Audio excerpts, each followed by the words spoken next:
Welcome to CS Out Here, number 14, with our guest Eternal J and NBK. But before we introduce them, I have to thank our sponsors, Refrag.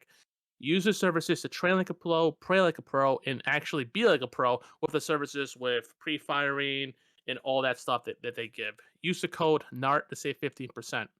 And also, we'd love to give a special thanks out to our brand new sponsor, Underdog Fantasy, a premier sports betting sites for esports and for other fantasy sports needs like football, basketball, and etc. Use the code NART, and with that code, they will match up to $100 up to your first deposit.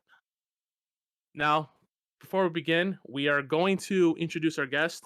First, we'll start off with Eternal J. He's a caster, 1.5. He's a rising casting duo with Dueg. You might have seen him on a lot of streams of ESLB and C streams as well as many tier 2 tournaments. Welcome, Eternal J. Thanks for having me. As soon as you told me you were going to interview NBK, I knew I had to get involved with this one. This man has been significant in my career because, most specifically, back in 2015, it was his team in the major finals of ESL1 Cologne, and that was the match that made me convinced that I wanted to be a caster. So this is going to be a very historical, I guess, full circle moment in my career. I hope I haven't put stars in my own eyes prior to this interview starting. So hopefully this all goes without for that hitch. All right, no problem. And we have to also introduce our brand new producer because of my shitty producing qualities. We brought in a new guy, Werewolf, who's a producer from LCA Broadcasting. Yeah, I mean, my Thank name's you. Chris. Yeah, what's up? Hey. Thank you again, because my streaming qualities are dog shit, and I will say it. I can say it to myself. Now we have to introduce one of a CS:GO graded NBK, the natural born killer, the kingmaker, NBK Kappa. Here today, 2-time major winner. I can do a promo for the WWE right here if I want to, but we won't be going too much into his past, like with Very Games, NV, and LDLC, since he did so many interviews with them. We're gonna hit on the last couple years more with like the OG to Valorant to Mouse Sports and eventually to Falcons. Again, welcome NBK. Yeah, thank you for having me. Very happy to be here to talk to you guys. I think there are a lot of good subjects we're going to be speaking about, and so I'm looking forward to that. Should be fun. All right, and if you're first time listening, the type of podcast this is, it's like an interview, but it's more like a discussion, like just talking to shit. Like have fun, say whatever you want, get off topic as much as you want. It's not a for sure interview like HLTV, so you can have as much fun as you possibly want. Fair enough. We're going to go into All right. possibly not too dark corners. Not too many dark corners now. Unless I want Twitch clips that post on Reddit before the Reddit mods remove me, we'll go into those dark corners. Fair No, enough. you need to wait until the after hours show to get the real good juicy stuff, right, guys? Exactly. Right. I gotta make a name out of my somewhere, so me getting all the Twitch clips, anything possible, will be the best thing possible. All right, we're gonna begin. We're first gonna start off with OG, like your very first international team. What made you decide it was time to go international? Um, I think very broadly, it was a lot about the fact that I played for so many years in the French scene, and like I know that international teams are a very common trend because of that fact. There are less and less, um, national teams, whatever you want to call them, and therefore I wanted to have a shot at it because my English is good enough, and I have the ability and knowledge to potentially make a project work like that. And it was also the right time in the sense that I got removed from Vitality, and a lot of players were available that were also looking at international options. And so to put a project together at that time was just very natural to just make it work, to like picking players and then putting something together. There were also a lot of organizations that wanted to get into CS at that time, which is extremely important in Counterstrike. You need to have teams that have like a solid back to handle a CS team. And so all the pieces came together at the right time, to be honest. Was Jampy supposed to be on that roster when you joined OG? Yeah, at the very beginning it was, but then there were some issues with his VAC ban that he got on one of his account or his account, whatever. and we went to Valve to confirm it or deny it, and turns out they couldn't deny the fact that he got VAC banned, and therefore that he was not eligible for the majors. And so because of that, we had to do some different places with different players. From what I remember, it was like we didn't really know. I think one of the main names that we had was Zorte, a Finnish player. But aside from that, we didn't have much. And then NKJ, who is a friend of mine, told me, look, I have this guy in attacks. He's like our second upper at the moment because we have slacks. But he was an upper. He's very good. British guy, British, Polish, whatever. Like he's always, we don't know. He has both. So that and so I just checked his demo, and the first thing I see in his very first weapon round that I see him is like acing on B side dust 2. He just has like instantly button up and then gets an ace straight. And so it's like, oh cool, this guy has the feeling of like you can the eye test of seeing if a guy is a real upper or not. And so that's why we very quickly went to. I mean, I had to push a little bit to get him in, but then eventually everybody agreed, and we moved on with him.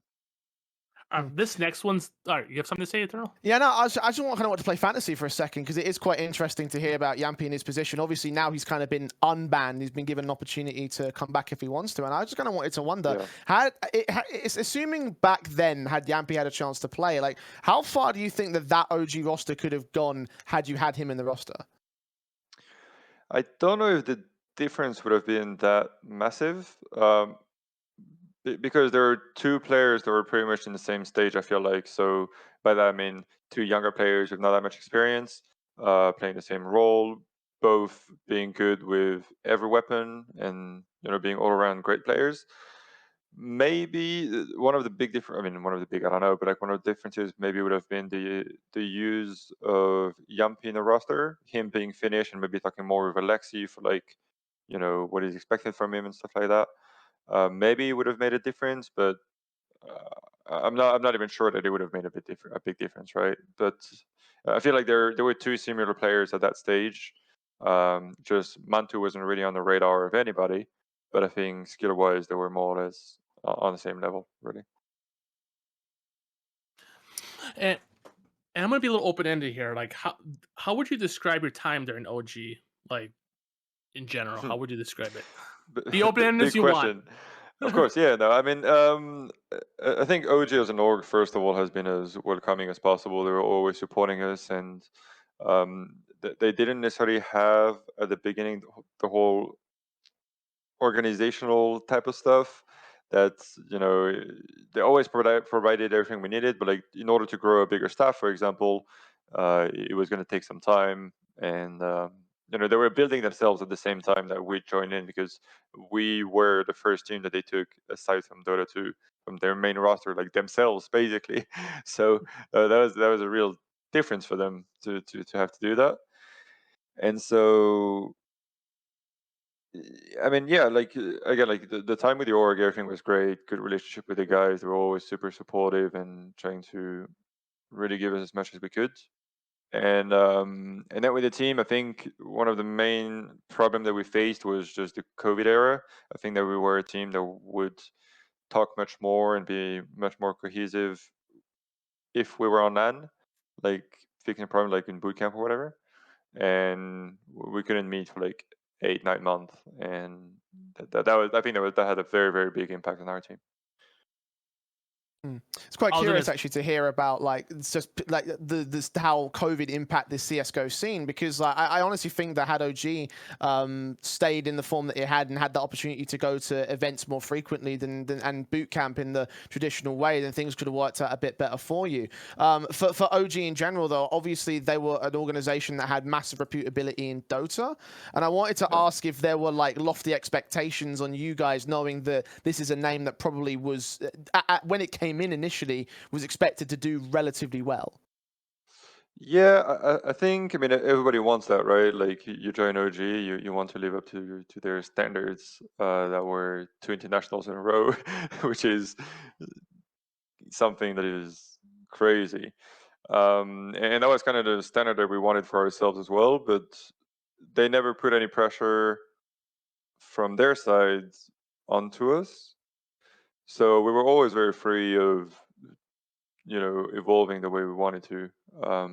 Unfortunately, I think we didn't actually see everything like in the same direction, the way we wanted to take everything, like how to practice, how to play, the approach of the game, and all that kind of stuff. And it would have been solved, like talked about, much easier if it was in boot camp or like talking face to face and stuff like that. And so I think, yeah, as I said, COVID like impacted teams much more into that way, I think, than anything else really, because you have teams that are good online, worse online, and all that kind of stuff, and that's part of it. But I think it affected a lot the teams' mentalities and how they were functioning, surely.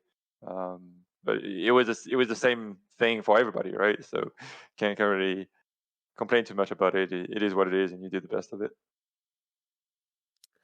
Were there struggles? Were there struggles because on paper, with the players you had, like the roster looked like a potential to win a title. What went Mm. wrong? What went wrong? I think it was just the point I was speaking like get touched on very briefly before. Is just Yeah. we were not seeing necessarily in the same direction in several ways. So more so in terms of um, once we put the team together, because we got the group that we wanted. Um, we didn't really see then exactly the same way as to how to practice efficiently, how to approach lance tournament efficiently, what to work on, what to practice on, or like all that general kind of stuff. And so, unfortunately, once you don't have that same vision, it is it is hard to like really contend against teams that have the same vision, that speak the same language, and all that kind of stuff. And again, not having that cohesion of like seeing each other in boot camps or online and creating those moments for ourselves. Um, you couple those two together, and then you cannot really perform as good as possible and to contend, because yeah, we had the individualities, we were merging okay, like in terms of atmosphere and stuff. But I think playing that much online and not really, yeah, again, meeting and stuff was just tough, to be honest, to make something work. So it's not like the fault of someone or in particular or anything. It's just a matter of, yeah, like shit happened, and it was not a great moment for OG as a whole, really. Would you say like language played any factor at all? Because this is your first international team, and it's some other players international, like first international team as Yeah, well. I don't really know. I think it's more the approach that everybody had and how we wanted to play, and like ultimately more the communication, like just saying things to one another, not because of the language, but just because of There's the, actually there's like speaking with like one too another, right? like too many cooks in the kitchen. You couldn't get the direction that you want thoroughly. It was kind of like a hot mess. Is that what you kind of would say um, it? maybe not that much. Like I probably wouldn't go that Yeah. far, because that would be stretching it a little bit. Yeah, But yeah, a little bit. Yeah. um, yeah, it was just a matter of like it was not too many persons, but just mainly Alexi and me. Like I think I have a good idea on how to make things work and like what things to work on and what to improve in a team because of the experience that I have. And I just didn't really feel that I was. I didn't get given the feeling that I was legitimate in the things that I was saying and not necessarily trusted too well. And that's obviously not something that I think is good. I think I want to have a good team environment where people can express themselves fully and be trusted. And so that's where we had like a lack of cohesion between Lexi and me mainly. And then add on to that, obviously Raga, the coach, that has his point of view as well, that he's trying to make things work, but sadly it just wasn't working like that when we tried to make it work, because we really tried, right, to like give each other room and make stuff, but in the end it didn't work out because we didn't find a common view on how to do things, sadly. And Hmm. sometimes it is what it is, right? You can't really do anything about it. Yeah, I mean, I always look back at that team and I thought that you guys had enough reputability about yourself to make something work. But even in the modern day, we do see like international projects not work out the way that they want to. Like Vitality, for example, is like the most current iteration of a not necessarily like a failed, but like a failing project right now with this current like international team. And I kind of wanted to ask, like, because for OG, I think at the time when that lineup came together, it was like everyone's first international project. So do you think that that difference of culture might have impacted how well OG could have done from the start? I don't think that much. Again, to me, it's very linked to how we were practicing, like that whole general approach, right? To me, it's very linked to that, and so it's more like a CS culture more than a personal culture in that sense. And for Vitality, for example, you touched upon, I think there is the part where what I didn't like about how they put the team together at first was that it felt like they were taking half of a team, sewing them together, and let's see what kind of Frankenstein type of shit comes out of it. And I don't think for an international team this is necessarily the right approach. I think you need to have something you strongly believe in terms of direction, and follow that guy, that everyone follows that guy fully, and have that full trust. So for example, that's why Kerrigan is working that well, because FaZe is working that well, because Kerrigan is 100% trusted by everybody, and nobody really tries to put their place into it unless Kerrigan makes the room for them to do that, or like gives them the room to do it. And so now what I like with Vitality though is that they added Spinks, and he's obviously an excellent player. That's something we can't really deny. But there's also the part that now, and again, it's not linked to Mizata either. It's just now they look like more of an international team, where they're losing that identity of like two teams being put together. And so I think it makes much more sense to make it work that way then. So we'll see. I think now they found like it's some new strength with all of that, and so I'm looking forward to how far they can get with that roster and make another international team work in that sense. Like you primarily played OG in like probably like the worst era, like kind of the COVID era and the online era. Yeah. Yeah. Like what if, let's say it never happened? Would you think like you guys are playing in LAN and all the tournaments? Would it have been a little different? Like because you had Issa with like playing in bad ping and Yeah. etc. Um, I think there are two parts. I think the team cohesion would have been better, because being together, you can like create more opportunities to live together, and to just have a good relationship with one another. Um, but on the other hand, it would, to me, and that's what I always said regarding that as well, is just either the team would have broken up earlier, or we wouldn't have broken up at all, and like found solutions, because we would have probably spoken about things like faster, and therefore the end of it, like splitting up, or me getting removed, would maybe not have changed, but maybe would have happened earlier rather than later. So I think that's really the big difference. And when you have a guy like Isa that is like a constant jokester, he's just around, like just a funny guy all around, it is always way easier to create a good memories together, and creating a better group together that wants to fix issues and work and etc. All right, now I'm gonna say something for a Twitch clip because, like I said, I would. Uh, Of course. Here we go. you obviously played with Alexi B. How would you rate Alexi B as an IGL? Yeah, indeed. You want that clip, right? Exactly, need that clip. Yeah. What he wants is for you to turn around and say he's shit. Like- Yeah, that's the other thing he's expecting from me. So Alexi, I think the thing he's a bit lacking in his game, because is probably like a lack of general identity of the things that he wants to bring. Because he has a lot of very, very good fundamentals in the game that he wants to bring, and how to put the players in action and make them work together, and like all of that area. I think he is excellent at putting those things there. And I think, and it's also what kind of showed up in G2, in my opinion, is that the whole approach and like the whole game he was developing, to me, was missing something. Like he was missing, yeah, like that kind of identity you see like in where other teams are playing.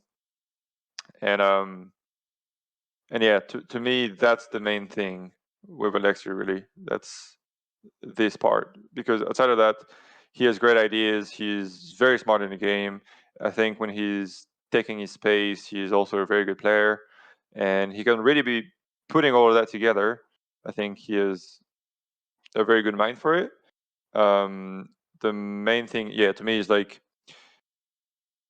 there is a part of like the game that he's bringing in this whole aspect that misses something. Like I couldn't really put the finger on it, what it is necessarily, but like all the fundamentals that he's putting are good, and the second step then is a bit missing. That's what I was feeling like, Yeah. and that's the main thing about Alexi. So Like I'm just gonna yeah. mention a small on G2, not go like full detail, but like since like G2 just did a new lineup with Fuxi, I'm like would you say like 6 months is a good time frame for a new roster to go into effect? Like you can see the problems, or you need like a little more time. Yeah, I think it's hard to say from the outside, but like from the inside, for example, just comparing when I'm a position in Falcons and what I'm putting into place is that I'm establishing a vision that you can see in the next 3, 6, 12 months of what I want to put in place and how I'm going to structure the game, what we're working on right now, what we're going to work on in a month, in 3 months, like more or less like a general path of what we're going to do and like how we're going to set it up so that everybody knows that, yeah, the first month we're not going to be super focused on these things because of that reason, and then we're going to do this, and then we're going to do that. And so if you have all of that and worked it out with the whole staff, the in-game leader mostly, and you have an idea of that whole part, I think 6 months is more than enough to know who you want to give the keys of the project to, and then see whether it's going to work or not. Because I think it's, if you see that your project, like if you buy a player, let's say, and you see that your project is going into shit or like into a direction you don't like and you don't want, you're not going to get that money back anyway. Like that Yeah. money that you spent on the player is gone. So your project is going in a direction no matter what. And maybe it was an issue to like bring a certain player, like to buy him out or whatever, but that money is gone anyway. And therefore, what if it doesn't go in the way you want to, then just make the change. If you know internally, if you discuss about everything about the whole plan and the approach you want to have and all of that. So to me, I'm not against that, but if a player hasn't been given a real chance or is being put, in like it's more a recruiting mistake than anything against them, more than the player itself or anything. So First off, 6 months, yeah. you said like you're we're gonna hit Falcons down the line a little bit more, but like Sure. you joined a project and you got to the RMR on the first try. I gotta say congrats to that off the bat. Like it seems like it's working. Thank you. Yeah. I But don't know. I think yeah, a lot of things were being put together for us to perform at that time, like the hunger of every player and everything. So yeah, hopefully it's gonna follow up in that direction. we're gonna hit on that down the line a little bit, but I had to say So yeah. congrats because you got it on the first Yeah. try. Astralis 4 Definitely, times. 100%. Jab had to come. No, I just to chime in as well, like because obviously Falcons have done real well in terms of like prior to you coming into the roster, they were doing really well on like EPL conference and stuff. So like it definitely feels like you've become the element that's given them like just that little bit extra to, of course, make it to the RMR. So there's probably a good future in that, and again, touch on that a bit more detail later on in the interview. But yeah, like it's 2 thumbs up from me. Yeah, exactly. But now we're gonna get to like after like OG, he did a small stint in the game that should be named Valorant. Yeah. The game that shouldn't be named as he goes on to name it I immediately. gotta name after it. saying I gotta name it because I had to get the idea that Valorant's not the game that shouldn't be named. So people just eventually know. It's just The a V shit word. name. The viewer, exactly. The listener who would not know, who can't comprehend. But Yep. like, let's. You made the small stint of Valorant. What made you switch? There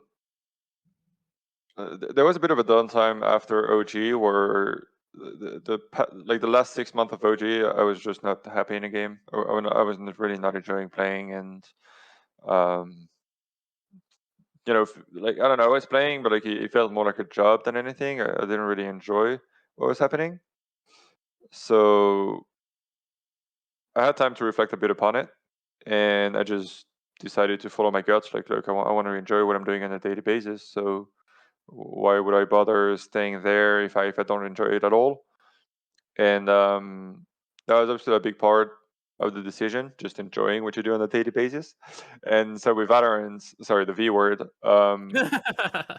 I had the chance to be super creative in a game because it's a game where you can do pretty much anything with like all the abilities, like all the agents, and like discovering something new. I don't know, it's like a new toy that you're playing with, and that you can do, creative things with, like create new tactics, use like different things in the game, and so that was the main thing really. Um, and then and after like a practice for like 2 months with two different teams, and then I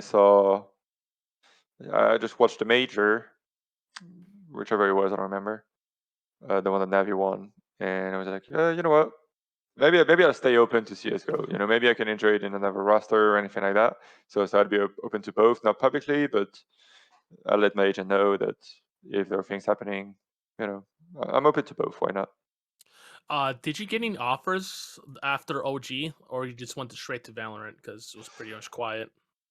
Let me think. I think after OG there wasn't much because all the teams were like switching already, Yeah. and so it was a pretty bad period to be benched at. Um, and because I didn't have the greatest time as a player in OG, truthfully. Like if you don't enjoy the game as a player, you can really compete at the highest level and like really be super efficient. Like I think it was fine, but I was not outstanding by any means. And therefore my name, I was more known for what I can bring in terms of experience, more than what I can bring as a player, which is not where you want to be. It's not a good position.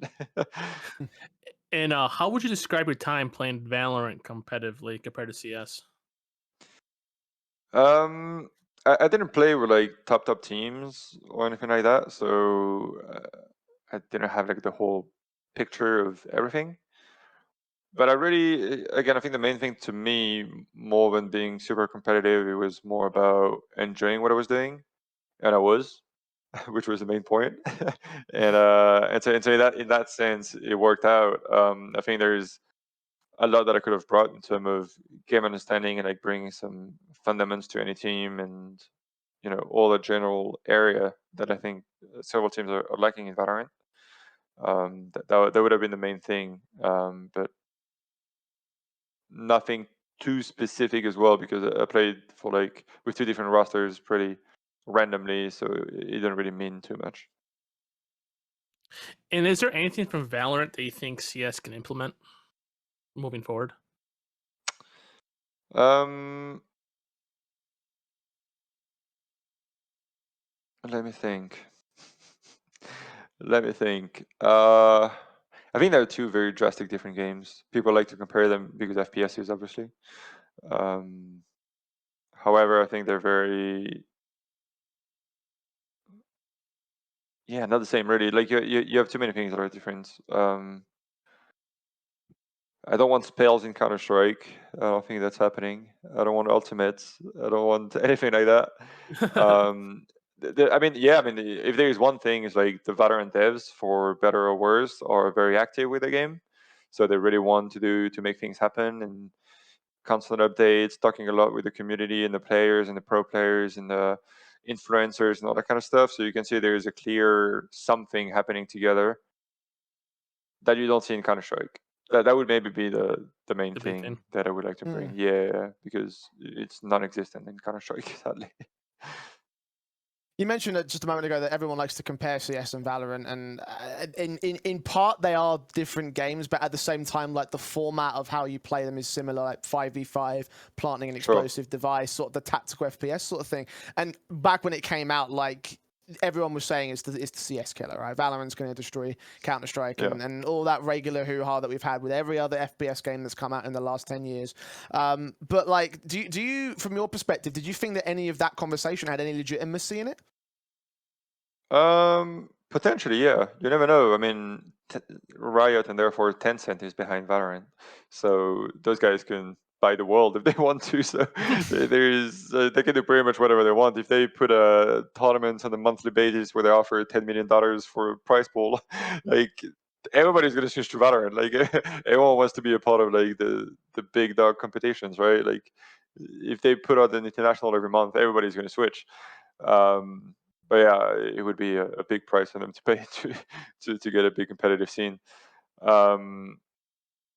But aside from that, they came in with new ideas, and I think new ideas are always very welcome in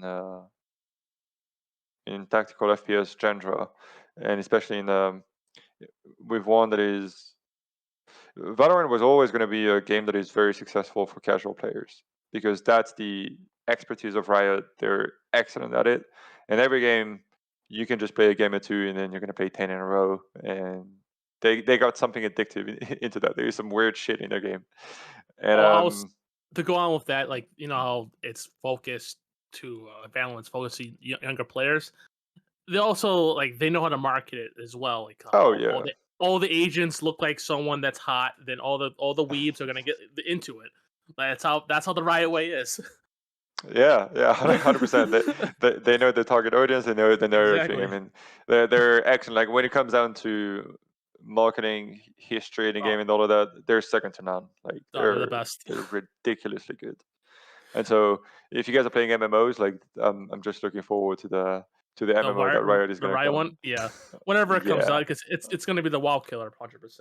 Yeah, everyone is saying that. Again, it was the same with Valorant, so it will be. To be fair, isn't WoW already dead though? I mean, yeah, it's pretty fucked. It's pretty dead, but it is pretty fucked. But we do have I do have two friends who nonstop degen it for the rest of their lives and think it's the greatest game of all time. And when I say try something new, they never do. Yeah, fair enough. Well, just jumping back to Valorant real quick, like in terms of the esports side of things, like they've obviously been very heavily pushing that whole avenue, and obviously you've been involved in both games. You've dipped into Valorant a little bit. You played in some teams, and just from your perspective as a player, like do you see Valorant being able to usurp and make Counter-Strike esports completely irrelevant in the next 5 years or so? No, I don't think so because again, they're so different that the games are going to cater to a different public and different persons. And the main problem with Valorant is, and probably will always be, that as soon as people start executing on an area or anything like that, if you didn't play the game, you can't really understand shit.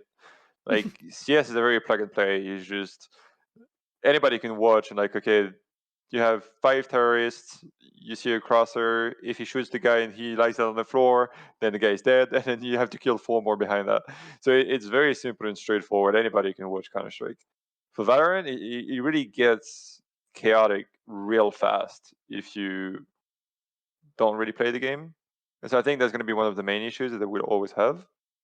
Now it's going to be the same then with League. If you have the whole planet playing League, the whole planet can watch League, and therefore it's going to be successful. And it could be the same for Valorant, right? So for it to become, yeah, sorry. Oh, I got the Overwatch vibes when you saying that. Like no one knows what the hell is going on. Yeah, right. Yeah, that's true. Yeah, it's the same shit except that Overwatch even had I mean, yeah, actually, you're gonna have shields and shit. Like this is the exact same. My bad. Like, it's the same problem. Having dipped into casting both Valorant and Overwatch, I can tell you for certainty that Overwatch, I didn't have any idea as the expert what was going on in that game either. So wait for it. Riot's gonna add a guy with a shield the next freaking game. The next like agent's gonna be a guy with a shield. Watch. Wait for it. Nice.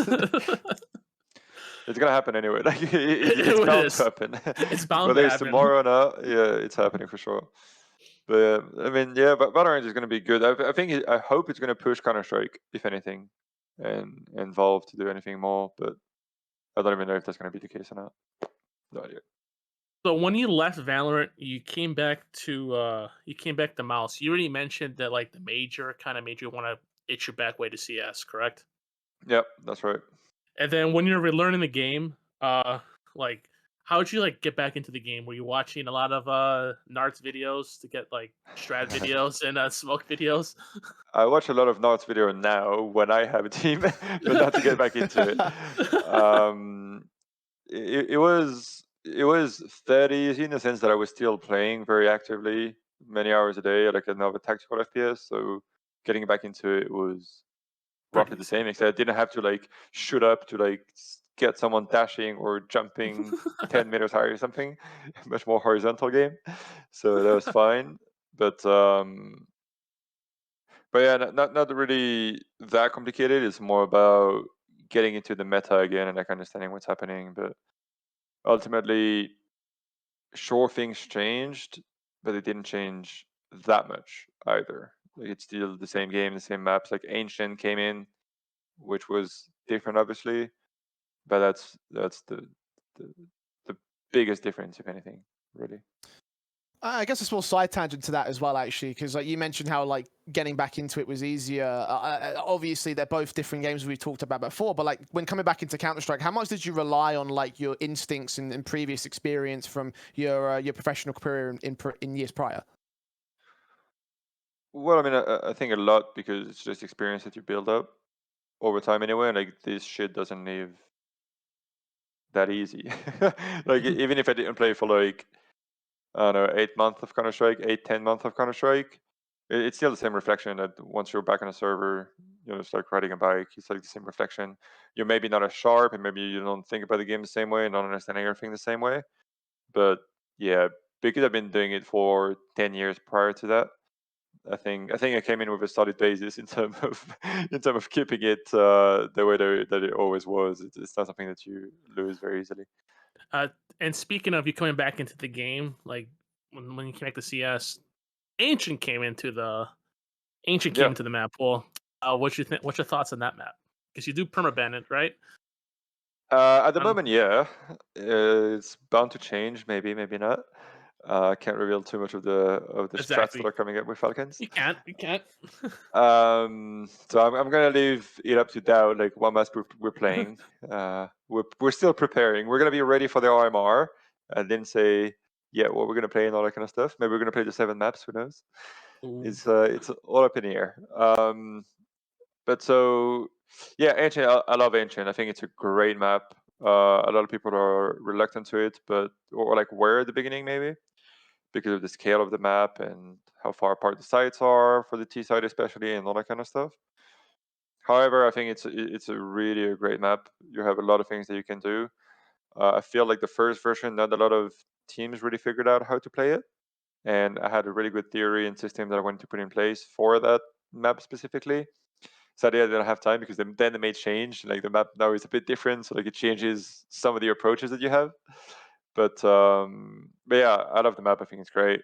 Lots of opportunities, and again, it's the same thing, right? It's like a new toy you have where you can create new tactics, be creative, create a meta, approach the game differently, and so it's something that if you're playing for a long time, you always love those kind of things. And Which then, one was? Sorry. go ahead. Which? No, go ahead. Go ahead. Go ahead. Because this is a common debate I hear amongst pros whenever we talk about like maps that would remove from the map pool. The common two answers are always Ancient or Vertigo. So Yeah. I'm gonna ask you which one would you remove of those two? Well, definitely not Ancient. Vertigo definitely has some issues with the bump sites. I wouldn't know how to fix them. For now, we're pretty happy with Vertigo as a team. We're fine with it, so I would like to keep it for a little bit at least. But there is something that Simple said that I think is pretty accurate about Mirage, for example, because it's often in debate to remove it. And he said that Mirage is actually a map that requires a lot to master it and to really understand how to do the rotation, how to play the map properly. And I totally agree with it. I think the simpler the map looks from the outside, the harder it is to master and to really be consistent on it. And yeah, I think this is quite true. And so it's still there for a very long time. So it would not be a bad thing to remove it and to add something else.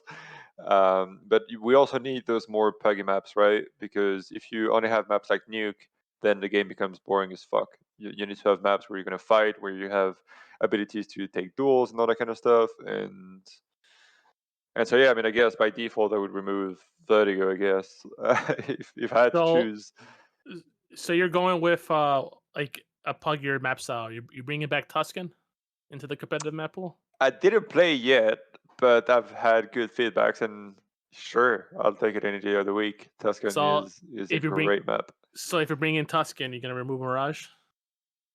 I'll take that. I would take that trade. Yeah, Take that I trade. think it's a very good trade to like renew the things. A lot of people would love it. I'm 100% sure. Because I know one guy on Twitter will love it. And that's Don Hassey. He wants some. Oh, yeah. He wants Mirage gone. Yeah, right. That's like his pet peeve. I mean, I'm sure a lot of people want Mirage gone. To be honest, he's been here for too long. Give it a bit of rest. Like take it out for a year maybe, and then bring it back on out. But no, not for now. That'll be fine. All right, let's we got a little off topic, but who honestly who gives a shit? So we're gonna go back to like when you came back into CS, you went to Mouse Sports. Was there any Yep. offers besides Mouse at all? Let me think. I think there were some, but like probably more tier 2, tier 3 teams. I think most of the tier 1 teams didn't really see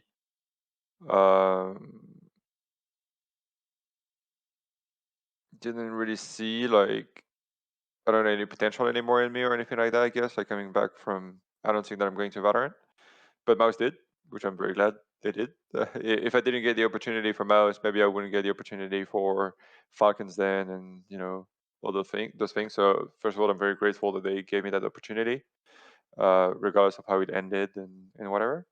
I'm very happy that I got the chance there. But yeah, I didn't get opportunities or offers from teams that were on the same level as Mouse in terms of where they were and the potential of it. Was there any NA offers? I was talking to the head coach of VG, but nothing really came out of it. Oh, that I'll say that's you saved a headache right there. Okay, But fine. yeah, looking at it now, probably yeah. So I mean, I was extremely happy with Mouse. That's 100%. And I would have taken Mouse over any NA team anyway. So so that's fine. I mean, better the devil you know than the devil you don't, I guess, in that respect. Your whole time on Mouse was rather short, which I was a bit miffed about personally when I saw it. When you were benched, like how did that whole thing go down? Like what happened during the process of getting benched essentially? Like how did it happen? Sure, yeah. Pretty straightforward, really. We play those 2 events. We come back from the second event, and I get a call. Look, we're bringing JDC. You're benched, and that's it. Like it was a bit of a shame because we had like a week off where we wanted to work on stuff individually and like to bring new stuff like with the team afterwards and like evolve and like a clear plan moving into like the summer break, like going there, with all the tournaments coming up. RMR and shit. And so yeah, as simple as that, really. Like I just got a call and like, yeah, well, look, you're a great player, great person, everyone likes you, but we're gonna take JDC. So it was a bit awkward and weird, but ultimately it's their decision, and there's not much I can do. Like their mind was set. There was no discussion about it. It was not a matter of Wow. we want you to do something else. We want you to be better in this or that. It was just, look, you did everything good. We're gonna take JDC, and that was it, really. That's a bit shocking to me, actually, just to hear about that, because everyone was talking about the whole prospect of Mouse being like, right, well, we've got veterans, a couple like older guys on the team that can coach up the younger dudes, and we can act as sort of like a tier 1 feeder team to a certain extent. That at least that was what the theory and discussion was in the scene at the time. Like, was that the plan for Mouse when you joined in? No, I think most are actually aiming to do good in the scene. I think they're really focused on competition and like putting the best foot forward when it comes down to that. So I don't think they plan on being a feeder team. Really, they just have a very good eye for scouting, when it comes down to the NXT project and like the people they put up in their main team. I think they really chose a lot of good players. That's something that is huge for them. The main thing I would imagine, because we got brought in together at the same time, Cyclone and me, and so my guess is that Mouz got me and Cyclone at the same time, and Cyclone probably, if he had the choice, would have taken JDC instead of me from day one, with Dexter at the helm. And so I guess it just got activated 3 months after that for whatever reason. Maybe JDC was asked by other teams to join in, or it could be anything, right? And therefore, that's the only logical way that I see things, or why they happen that way, is probably the only path. That is the one that is logical. If there was anything else, then to me it would be logical. But that's the one thing that I think about, is it happened because of that, and it was not necessarily because of results or what I was bringing to the team. I think it was purely like a staff/coaching decision. And when Mouse did bring up JDC, like they looked pretty bad all the way up to like Cologne, and then like when Mm. Cologne happened, like they looked good, and then shockingly, like they just did another replacement by BMS for Exertion. Like, Yeah. what would you say like is just their thought process? Are they just trying to bring like the NXT guys up and just that's it, or what's your thought process on this? I think first of all, they know the players very, very well that they have in NXT. They've been working with them for a long time, so they exactly know what their strengths and weaknesses are. And because I think their objective is to be excellent and to build something to be really good, they really want to bring the best players so that they peak at the same time. So like now you have like a lot of youngsters in a roster. You have Exertion, JDC, or Frozen isn't anymore a youngster, as per se, and Torji. So you have 3 guys that still have a lot to learn, and once they're going to pick together because they're growing together now, you have a pretty explosive roster, all things considered. And the thing that you need to surround that with is character. You need to have them be, real guys that are going to confront each other and fight and be a real living hard group, that can really compete for titles, because that's what you need to compete and win. You need to have like a proper straight direction that you go towards, and like a proper identity that you have as a group, right? And so that's the thing, that's all the things that they're building, I guess. Or at least that's what I've seen in all the winning teams. They have attitude and character. And Exertion being scouted by a lot of teams, being talked about, and still being young, I think was one of the reasons why they decided to make the switch, because he has a lot of things he can bring to the table. Obviously, he's a very, very good upcoming player. And so now what matters is that, okay, you have a lot of youngsters now in your team. How are you going to shape them up to go towards one direction, and build them up the proper way? Where is it going to come from? From Dexter straight, from the whole coaching staff, from the org?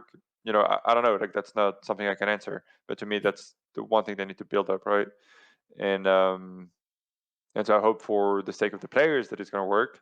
I hope for their sake that it's going to work, and they're going to be able to have a competitive team and build the players well. But winning an academy league consistently is not the same as being a proven tier 1 team consistently with tier 1 players. And so that's where maybe they're lacking that expertise in the whole roster with the players that they have. Maybe it's not needed anymore in the current way that the scene is working, but it's not something I'm super sure about. I think you still need a little bit of something extra to make it work. And so also Mouse, yeah, they had a pretty poor run overall. They had Cologne that did very well. They qualified at the first RMR, but they also didn't have the hardest path. So I need to see more from them to be convinced that they're really going, in the right direction, and all of that together. From what I see like the BMS route, kind of like deja vu with you. Like he got there, he's been there for a little longer, but he's there. He Yeah. did really good with Cologne, and then he just gets kind of just dropped down, and and people on HLTV and Reddit are kind of like shitting on it a little, because like they thought like this roster is gonna be good, and then they made the move. So Yeah, especially apparently. So from what Bima said as well, it was really he came in to practice, and basically the coach told him, "Well, look, we're not practicing today because you're getting benched." So it's like quite a weird way to announce it and to move forward with your team. But yeah, sadly, sometimes that's the brutality of esport and how things are going. And then once Mouse Saga's a little done, then you got before he went to the Falcons. Like similar question: was there any offers before he Yeah. got picked up by Falcons? I had another talk with EG at that time because things were moving again. So there was that. But again, didn't really believe in me, I guess. I wasn't talking about the teams. One of them is known, and it was with Sprout mostly. So like again, like tier 2 teams in that range, or like we're just trying to like get a boost to like move on to the next level, or to break into top 15 or something like that. And like other tier 2, tier 3 teams as well. Yeah. But those were like Falcons and Sprout were really the two big ones. Ultimately, we had talks with both teams. It went on for like a month or something, and Sprout went with Refresh, and it's completely fine because I didn't really want to go there anymore anyway, because I don't think like our ambitions between everything, because to me the way that I see it, like I want to compete to like be as high as possible. So you need the org, the players, the coach, and the leader to be going in the same direction, right? And therefore, to me, something was missing in that part where it didn't align. And with Falcons, I feel like if I was not just coming solo in the roster, but like with a +1 change or something, then this is where I would have everything possible, like available for me to bring a project to a high level the way I want to do it. So yeah, that's pretty much what happened during that period, and it was pretty obvious that I wouldn't get a tier 1 offer anyway if I waited more or whatnot. And I'm super happy with Falcons. Like that's the main thing. It's just Oh, that's the the more whole important thing. yeah, like now I'm enjoying it on a daily basis, really, to be with the group, with the guys, with the coaching staff, the trust that Falcon is giving us, the opportunities that we get, the possibilities that we have, everything. Like I'm super happy about all of it. Yeah, I mean, like what I was saying earlier, like you seem to have like tipped them in the right direction to be able to go that extra mile. Like they were one series away from qualifying for this season of Pro League, and now they're in the RMR Yep. first go around. So like, again, it's been a stellar move for all parties. I kind of wanted to like get a bit of insight into your like role within the team, not like a playing role, but like the one thing that was always discussed when you were brought into Mouz was the idea of like we've got two older figureheads to coach up the lesser experienced players and to be able to develop them as talents. And it's like, is that a similar sort of avenue which you're exploring with Falcons right now? Not really. It's very straightforward. I would give it to you. It's just I'm leading the whole project, and the whole point is to make it work. So I'm putting up a system, like yeah, like to me the way that it's working is that I have a lot of talks with our coach, or striker, that is very well known in French scene. Guy that speaks a lot, works a lot. Like he has a big mouth. He can say things if needed. He is very straightforward. And having talked with him and like knowing a bit his work ethic and the things he was doing, um, he was one of the big selling points as to why I wanted to join Falcons as well. It was quite important to me, and I really wanted to see what it would be like to be working with that guy. And so far so good. So far it's working very well. So we'll take that. But overall, like his role is obviously to coach the whole group, but his vision is that he knows me, that I take a lot of space, and that I have expertise in like building projects and how to put players in good positions. And the main question mark would be, am I right in what I want to bring in a game and how to outplay opponents in a way like being a caller and in-game leader, like more so into the game. And so that's being answered little by little. So far, it's very promising. I'm very enjoying it. I'm very much enjoying it. So that's obviously very important. And but aside from that, I love to work a lot and to put a lot of things together, and so I'm trying to give my direction in every way possible. So I take care of the whole agenda, how we're going to practice, what we're going to practice on, what's going to happen on that day, how long we're going to do strat time, how much help I'm going to need from the coaching staff to like work with individuals and to put them in the right positions with my vision behind it. How much time I need with the players, myself with them. So like pretty much everything, right? Like what we need from management, so that we're being put in the best positions as a group and for the individuals to shine. Taking care of the game, taking care of my binomials. I mean, pretty much everything, right? Like I'm all over the place. Like it's a lot of work, but again, I'm someone like that loves to work in like every way, and like I think everything influences the way that you're going to play and how the team is going to perform, and so we all need to go in the same direction. And I really enjoy putting that together to make a whole project look unified and like in one direction. And that's pretty much what's happening with Falcons. We're 3 weeks in, and I think people can see that we're trying to play a good brand of Counterstrike with good ideas that has responsibilities. And you can see the thing by the way that I play individually.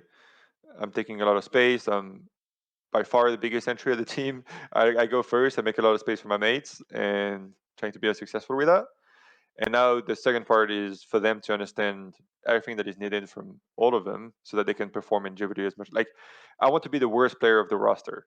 As simple as that. And I know my standards are pretty high. So if they can all surpass that, I'm going to be the happiest guy and we're going to be a top 10 team and everything is going to be great. But so obviously it takes a lot of time to be put together and to make the whole project and individuals work into that. From more everything you just said, like how you guys are practicing and everything, it sounds like what a kingmaker would say, like a two-time major champion practice schedule, doing this. I'm confirming. It sounds like confirmation, like Falcons is making like that French run to the major. That's like how much work you're putting into. Like that's like insane. even before the RMR, right? So 10 days before the RMR started, that's when the roster got put together in a way, Yeah. right? Like that's like I was that close to going into poker full time for the next 6 to 12 months and just trying to get into it and like going into the circuit and playing. And then I get a call where look, Mizuta is in because EG doesn't want it, and so if you're still in, then we do it. And then we say, yeah. Then 3 days later, we're practicing and we're on a server, like doing strats and putting my system in place. And so that happened. We practiced 6 days out of 7 with a 1 day break. And we were at some point we couldn't practice during the day because that's when the CSGO network was down for like the whole day, so nobody could practice. So that was a big problem for us. But so what we did to compensate is that we met at like 10 in the evening or 10:30 or something like that, and we started running dry strats for like an hour and a half, so that we at least had something. So we really like it was not a random thing that we qualified first try. We really No. gave everything we had to have like just the proper amount of rest so that we could get into the games properly, but also an insane amount of work so that we could make things work, as simple as that. And you know, no excuses, right? Like excuses are for bitches. If you I have to love bring it. in excuses, you're not in the right space. Here, you just have to prove your worth at every time, and that's what I want to do. So when the Falcons lineup came together, like it was like mid last month. Well, it's like there's rumor of Almanac. Was that just all Yeah. rumors, or was like actually like we could sit and get? No, we definitely had talks with him, and I'm not gonna go too much into it Yeah, Zach, don't go too much with that. for a lot of reasons, but Yeah. yeah, things just didn't happen, and I couldn't be happier to have Mizuta in the team. Potentially instead of Amanek, it was not even sure. Like it was a lot of talks, but no matter what, Mizuta was being approached by other teams, and ultimately things didn't work out, and so he was happy joining Falcons, and we were super happy to get him as well. So Yeah, Everything those worked out for the best in many ways. Yeah, because he was rumored to go to EG, and then he just kind of made like that U-turn to go with like everyone's going to EG. Eventually, they're gonna buy the world with everyone with like their 13 rosters. But like the event, he was rumored to go to the big team, and then like he went with you guys, and I think that was the right move because he seems more comfortable with the French lineup. That's my take. Yeah, I mean, Yeah. 100%, and especially I think with the Liberty, like that was one of the big points when I was talking to him. Before anything, when we were talking obviously about the possibility of him joining Falcons, the whole system that I put in place gives a lot of responsibilities, and freedom for players to express themselves, and it's something that he had completely lost in Vitality. He didn't feel like he was being trusted in his calls and his moves in the way that he was playing, and that kills a player. Like that will kill Yeah. a player in terms of individual performance, confidence, pretty much everything. And so you never want to be in that position. So the fact that that's where we are now, and he is free to express himself in a game, I think was a big also setting point for him that makes him really want to join the project. And other teams could be more attractive because obviously they have tier 1 slots in like Blast and ESL and all that kind of stuff. So obviously you want to go with that. You want to stay within that circle. But outside of that, I think Falcons is the very obvious choice for him to find a new life as a player. No way.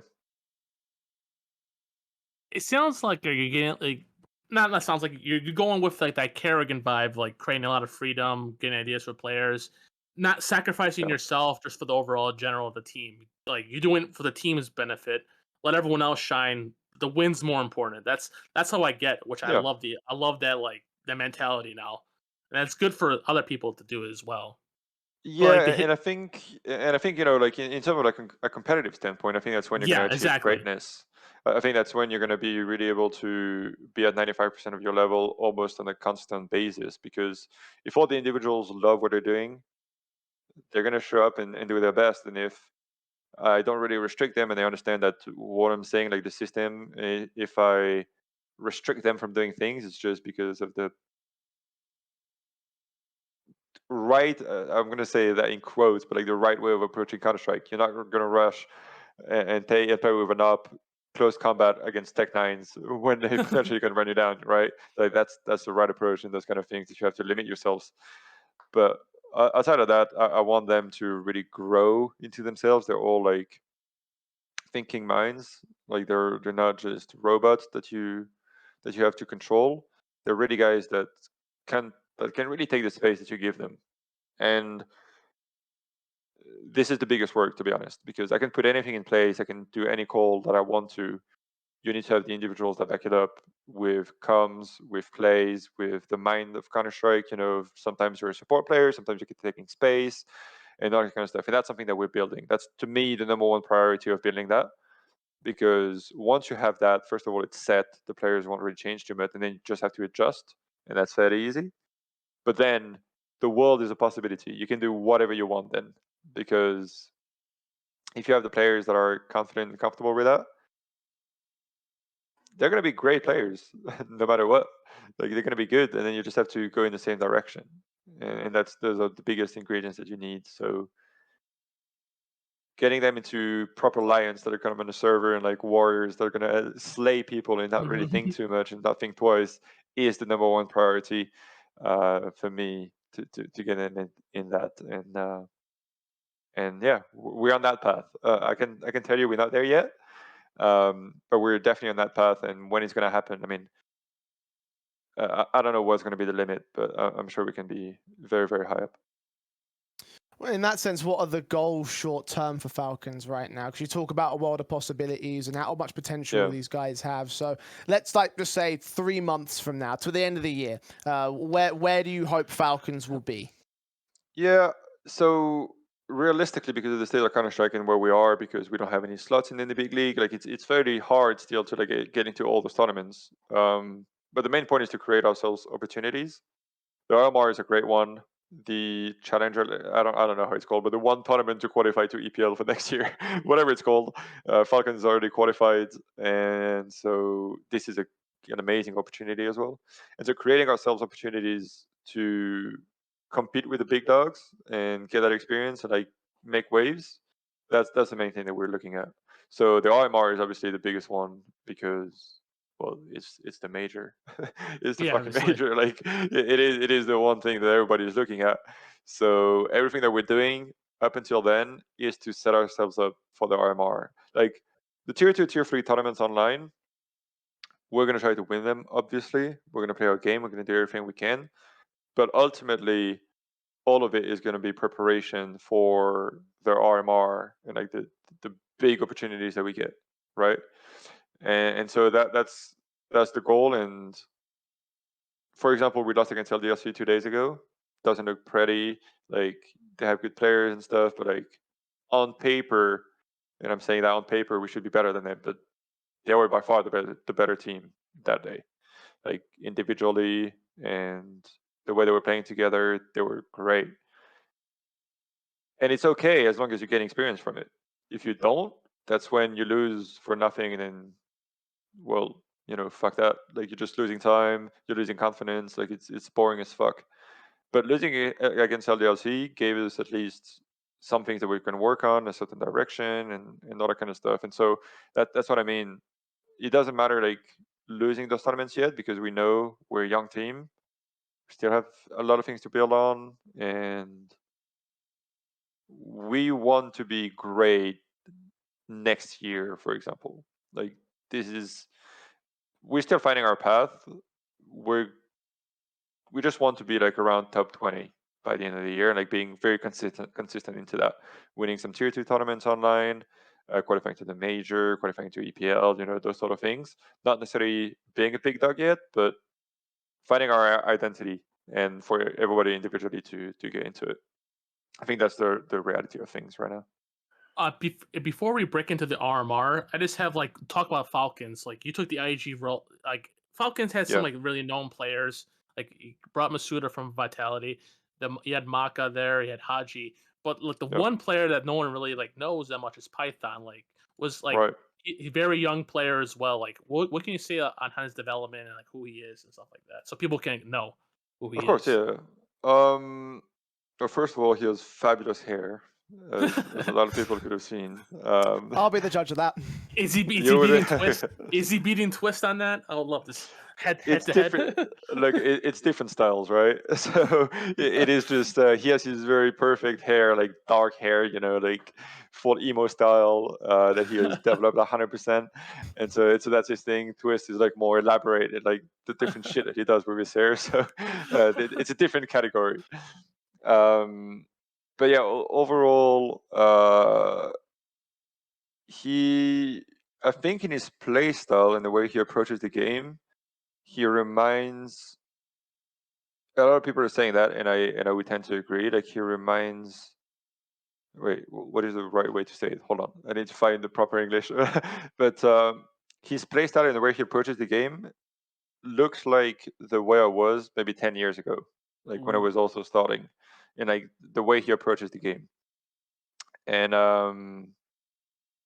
not only the hairstyle and that kind of stuff, but also like in the way like he is very flexible. He can play different roles, can double up, very skilled, all of those things, right? And so yeah, he's also a very easygoing guy. So he would happily do any role. He would happily do anything. He brings a good atmosphere to the group, very upbeat, easygoing, and those are obviously qualities that are very important in a group. So it's not only about his quality, but also his human qualities. I think both of them together makes him a very valuable asset for our group. And also the fact that he's a younger player, right? It's easier to implement ideas that I want to put to create or put together with a younger player that will follow what I'm saying, right? Like I think it's a very natural thing, and yeah, he fits very well into the group. So like we have a very good group of people being put together and moving on together. And now we're gonna go into the RMR. If Werewolf, you can switch it to the teams and the RMR really fast. Like, Smooth. yeah, look at that producing skill of Werewolf right there. Perfect.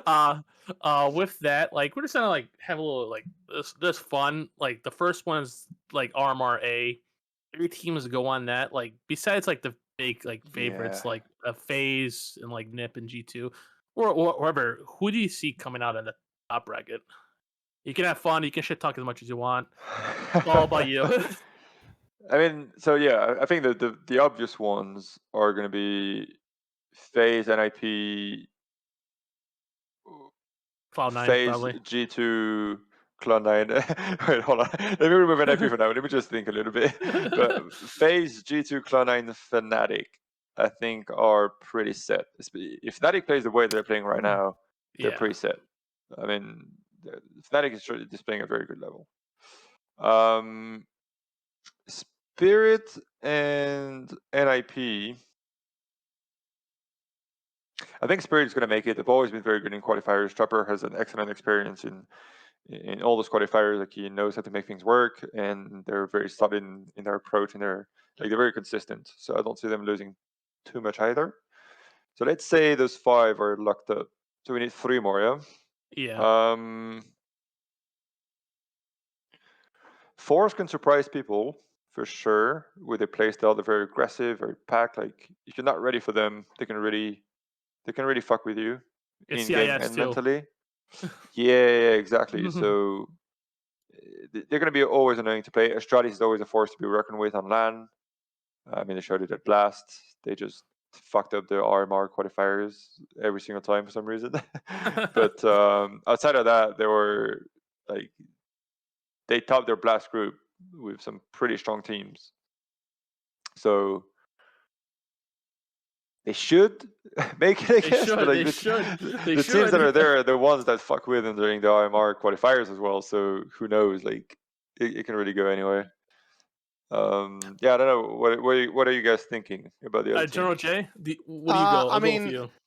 I mean, first thing is obviously I'm very experienced with the tier 2 scene, so talking about Forza, like it is a very risky pick to go with them as making it out, just because sometimes they can be the dark horses, like you mentioned. Other times they can sort of falter a little bit and not quite hit those highs as you would hope to. They've been doing pretty well in the tournaments they've been playing recently.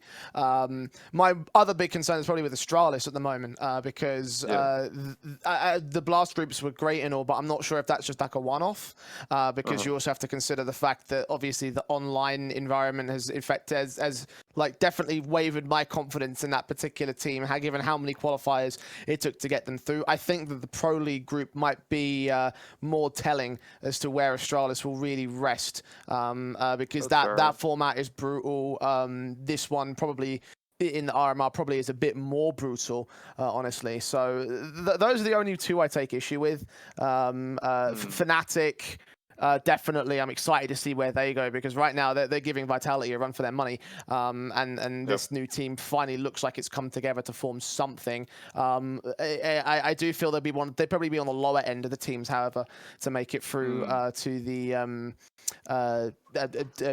major itself. Couple squads that I am watching out for. Bad News Eagles, obviously, because they've proven themselves in one capacity. We haven't seen much of them since the major, so there is that doubt again to add to it. And another name that I'm going to throw in there that people might not be expecting is this B8 team, because they're a Ukrainian sort of like squad that have sort of been trading places with EC Kiev, who are another tier 2 sort of squad, and those 2 have found a play style that has taken a lot of people by surprise. I'm watching them not necessarily because of the fact I think they're going to make it through, but because I think that a lot of squads might struggle to deal with that play style. That's fair enough. My only one, like you guys have mentioned, kind of like FaZe, Spirit, Nip, G2, Cloud9. I like Fnatic as well. B&E. Sprout is another one that I think they can do some damage as well. Like that's my only team I can kind of throw in there.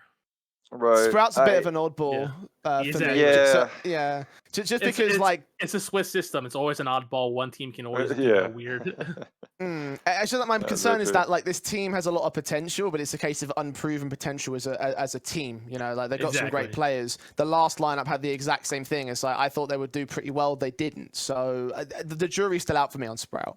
Yeah, and most likely it's going to be their very first LAN together, Yeah. and it's a big LAN to be a part of, like it's the very first LAN. So I don't really know how that's going to affect this, but if it does, I don't know if it's going to be only positive And then for that. and then we're gonna go to the other one, EUB. Yeah. Like obviously you have to say Falcons and Navi, and those and that's my two guarantees. I actually do think you guys are gonna make it. Like that's my take. I think you have a really the way how you guys played at the RMR. I'm pretty much convinced, especially how the teams laid out. Yeah, if we can bring that level Yeah, and some more, because we're gonna have a month practice, exactly. I'm very confident for sure. Like if we can bring that, yeah, I'm super confident. Now the idea is to work during that month to be at that level at the RMR. That's going to be the main objective, obviously. And so the good thing is we have like several officials online that we can really test our map pool with, and do different things, and so that's going to be quite interesting to judge our level a little bit. Like who else who else you guys seen going through this one? I think vitality is a given. And Navi, Um, Vitality are pretty much givens, in my opinion. Yeah, Navi Vitality. And I don't really know where to rank them. I didn't practice against them recently. Same. They didn't play either. The Pro League again. I think the Pro League for every team is going to be very interesting to see the results and like the form, the global form of every team. Like heroic should be fine. Yeah. Yeah, I mean, I would although put they showed worrying signs lately, Exactly. heroic, like where they were really not competitive, and you never know. Like they can be surprised by several teams in that group. Like And since this is a shit can happen. LAN, and Big just does it always chokes on LANs. I'm just worried about Big. Just me. Big. I don't think they choke on LAN. I think you can just toss a coin and come up with just as much an educated prediction as if you looked at all the stats and statistics. Let's be honest here. Like last RMR, they went so far as to beat FaZe, who obviously went on to win the major, and then you just see them in online cups getting smashed out by fucking Trident or something. Like you never know what to expect from Big. Like it's real wild. It's real wild what you can do with that team. Very I confident in think the RMR run though for Big. Mm. I think they should be fine. I don't know. I mean, for me, I think that for them and Heroic, I think group stage at Pro League is going to be telling as to how much momentum they go they go into the RMR with. Very similar to what I was saying with Astralis, really. Yeah. Then Yeah, fair enough. like OG, they look really good on the Oof Dexter pickup, but I think they're gonna make it but through. like I mean they should, but they didn't should. impress me too much either. In a sense that they did well at the last one, but they obviously there is the travel into Australia, but it's the same for Entropic. I feel that they're a team that can. I'm not gonna say they can crumble, but Yeah, they can be a bit also a bit random in an approach, and I don't know because it was just here the travel, but overall I feel like you'd never really know what you're gonna get from them. That's kind of what I feel like with OG. That's kind of the idea that I have of them is they can show up at big time and smash things up, but they can also show another phase that is a bit just worse than the average level, and therefore they can be surprised pretty fast, I think, by different teams. And yeah, there's also Mouse that we didn't talk about. Outsiders. There's like so many teams in that group. No, I want to bring out Mouse. I will bring out Mouse, but I want to see like your first matchups against K23. Like what can you? Nah, like I know you're gonna game plan against them, obviously, but like what's your thought process versing against them? Yeah, I mean it's obviously the one team that we know that we're gonna play, so obviously there's gonna be a good preparation. They're a team that we know that everybody knows well. Like everybody has played against K23 and different iterations of the roster, and so you kind of know more or less what you're gonna get from them, and how they're gonna approach the game and how they're gonna play. And so they're a very sound team and solid overall. So you need to be like to me it's an excellent first game for us to test, because if we really get like if it's a really close game and everything, it means that we're not 100% into our line yet, because I feel like we don't need the same crazy shit that we're gonna need against a Navi or Heroic or whatever or Vitality to really, be like the massive underdogs and stuff. But if we can take that game very seriously against K23, they're obviously shown decent signs, but I think that with a good preparation, we're gonna be better than them. And so um, it's just a matter of proving it in the server, and we have a month to get ready for that. Because you can be the better team and lose. That doesn't mean anything in Counterstrike. So like to me, it's a perfect first game. First of all, because it's not one of the top teams. It's great to have our very first LAN game against a team that is not like in the top 10. To like put us in the right conditions and like open up the tournament as good as possible. And now I'm gonna bring the scenario. Oh, I'm gonna bring in the scenario. Well, let's say it's 2-2. Yep. It's Falcons versus Mouz. Yep. It's that grudge match. You win. Are you talking shit on Twitter? Sure, for the fun of it. There we go. There's so many 2-2 matchups. If we play Vitality, if we play Mouse, if we play Heat, there's like so many grudge matches. Like OG as well. There's like 4 matches at 2-2 that can be insane for a storyline. So what's that storyline you want the most though? I know the answer to this one. I think. Go on. I think because like OG doesn't have the same roster, Vitality not much either. So yeah, it would be Vitality or Mouse, obviously, because Heat are still friends. And my teammates would say Heat any day of the week because obviously they lost this slot to Pro League against them, and so they definitely want to get some revenge. That's exactly what I was thinking, because I watched that match. I personally casted that match. That was a banger, and I think that the result could be very different with you in it, and on LAN especially. Like I really want to see that one at some point during this RMR. Yeah, that would be a pretty funny one for sure. Yeah. For the team, it's against Heat. For your personal stuff, you want Mouse. Yeah, probably. I guess so. Yeah, I think that's the one that makes the most sense. So yeah. Oh, I mean, you know what? I mean, you can give me Vitality, and then we remove a whole French org and French players, and that's fine as well. You know. Oh, I'll take that. Would just be insane. Yeah, you have some very cool matchups in that group that can happen. So that's definitely a fun one. And the headlines would be insane. Oh yeah, 100%.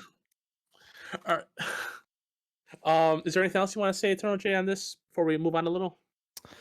Not explicit. I think we've covered off most. I mean, we could get into the nitty gritty about all the other tier 2 teams we wanted to, but we'd be here for like 5 more hours. So like, no, we'll move on. Nothing particularly pertinent, I think. Hi there everyone, Saga and NartOut here. We want to thank our sponsor Underdog Fantasy for partnering with us. Underdog Fantasy is an amazing source to play pick'ems for esports and also other sports like football, basketball, MMA, and many more. Also, they have other sources of entertainment like fantasy leagues for all sports. Make sure to sign up today using the link below in the description, and Underdog will match your deposit up to $100 with the promo code NART. For pick'ems, it is very easy and straightforward. Pick esports or any other sports that you want to play with, and pick the lines that you want to pick for the pick'em. The more matches you play with, it increases the multiplier. First with ×3, then to ×6, then to ×10, and the big multiplier ×20. For example, if I place a $10 bet on 5 bets, I can win an amazing $200. So if you can place everything correctly, you can win big with Underdog Fantasy. Make sure, again, to use the promo code NART, and Underdog Fantasy will match your first deposit up to $100. Again, please gamble responsibly. Yeah, we'll move on to like the next like little topic I have a couple questions on, and that's the French scene. Like it's been really tough, like especially for a while. The French scene has kind of been like a little down compared to other regions like Russia, Ukraine, and like Denmark. What do you think is like the best move to create more talent in the French scene? I think there's a little bit of it that is already being created. First of all, I think if Vitality would open up an academy team that would focus on like French players. I think would be something that is obviously helpful for the whole scene. They started also a Faceit hub with like French players with like I think above a certain EDO or something to be playing together and stuff. So those are like small steps that are pretty good. The biggest boost would be like we have a lot of French orgs that are very well known, K Corp being one of them, Solari, BDS. Like you have a lot of them that are making the LFL on League extremely competitive and probably the most competitive league like in the national regions outside of all the big ones like LCK, ADC, and all of that. And so that's the ultimate goal. If you're gonna have something like that with enough talent and friends to make it interesting, then it would obviously be great for the scene. Now, I also do believe that a scene gets built from the top down, and therefore the best moments from the French scene were when French teams were at the top, and then you had in general 2, 3, 4 French teams that were in the top 30. And to me, it's not random. When you have Navi, for example, that is leading right now for like 2 years, you have a million Russian CIS teams that are extremely good. When Luminosity was great, that's when a lot of Brazilian teams starting to come up and do good. So one of the big things I think would be to have a French team back on top, like that people can identify to, talk with, because obviously people know that like each other within the region, and so it boosts players. It makes everybody better. If your local competition is hard and like the best teams in the world, then the whole region is getting better. And so to me, that's one of the big points as to how to make it better, because we have the players, we have the scene, we have the people in it to make it grow. And the other thing is probably the lack of direction in like tier 3 teams that are forming players a bit more. We have that a bit more now with LDLC, for example, making their project.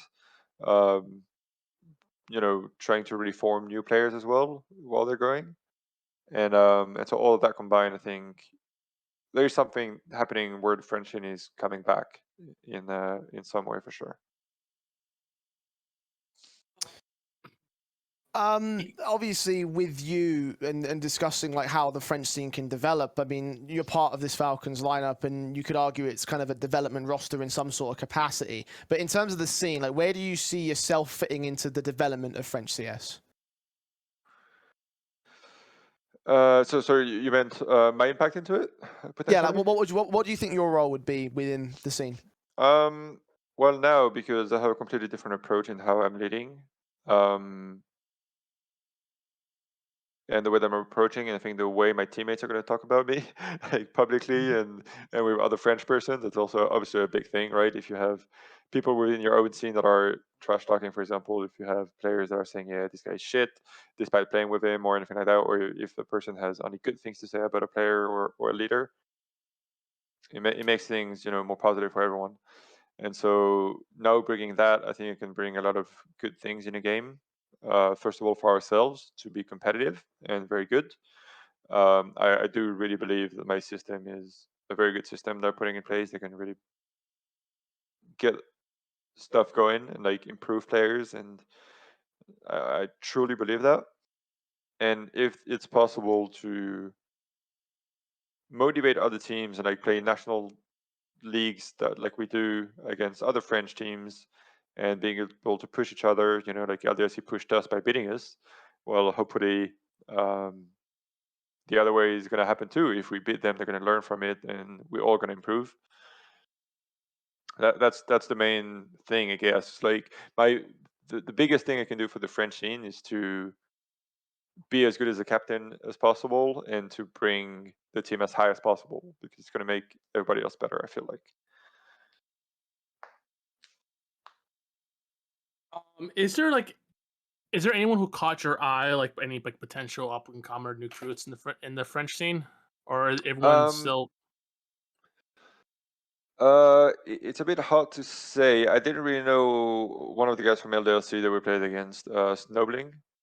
He is I mean, he's not like he's an upcomer, but he's not like a 18-year-old guy or anything. Yeah. He's like he's I think 23, 24, something like that.